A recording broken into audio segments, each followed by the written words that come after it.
Hello বন্ধুরা, সবাই কেমন আছো?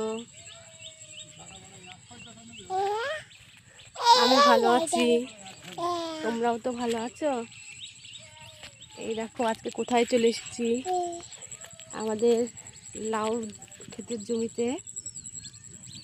এই দেখো কেমন লাগানো হয়েছে, এই যে লাউ ক্ষেত, এই যে পুরোটা লাউ গাছ লাগানো, এখনো মাচায় ওঠেনি, মাচা করতে হবে।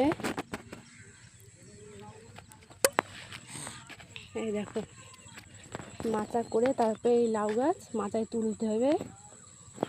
হ্যাঁ দেখো, এই যে পুরো জমিটাই লাউ লাগানো। এই দেখো, এই দেখো, দেখেছ? মাচা করা হোক, হওয়ার পরে লাউ হলে আবার আপনাদের ভিডিও করে দেখাবো।